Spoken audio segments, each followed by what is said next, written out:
السلام علیکم ګرانو ملګرو، راهیله سیر دی او عماد دجی دی، پېښور پوهنتون دی، مازدیګری دی، سپرلی دی او دغه شینکې تاسو وینئ چې ژوند له ځلا ورکوي او ژوند له رڼا هم ورکوي.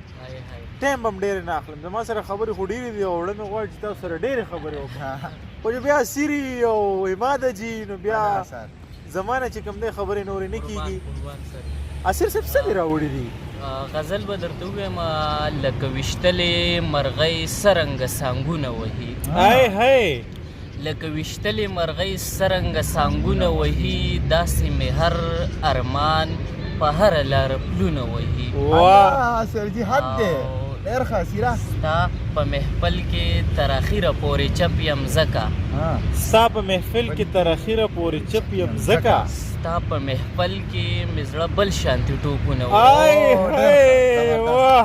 دا بیا ووایه. ستا په محفل کې تر اخره پورې چپ یم ځکه، ستا په محفل کې مې زړه بل شانتي ټوپونه وهي.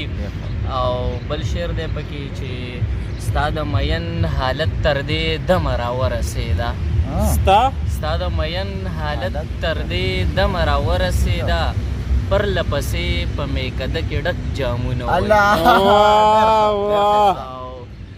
دا ستا مین د اخري امید هم مایوس شو، دا ستا مین د اخري امید هم مایوس شو، دا ستا مین اوس په سپېړو خپل مخونه وهي.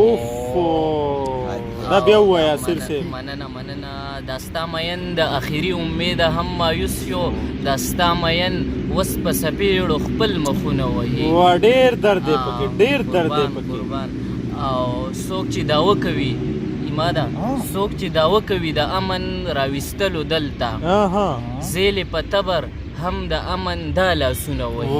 همداسې ده، بالکل همداسې ده قربان. او ستا د راهیل لیونتوب ګوره که نه بیا درګوري، ستا د راهیل لیونتوب ګوره ګنې بیا درګوري، که نه بیا درګوري، ستا په بڼو باندې د خپل زړګي زخمونه وهي. ډېر ښه وسیر صاحب، دا بیا ووایه. ستا د راهیل لیونتوب ګوره که نه بیا درګوري، ستا په بڼو باندې د خپل زړګي زخمونه وهي. حد دی، حد دی. ډېره زیاته مننه دی که وسیر صاحب دغه مازدیګری دی نن موږ ته راوړی دی، خوندي کړی دی. عماد جي ستاسو هم ډېره مننه کوو، ستاسو هم ډېره مننه کوو چې په خپل چینل او چې څومره اورېدونکي دي نو د هغوی ته زما په 2 لاسه سلام، ډېره مننه.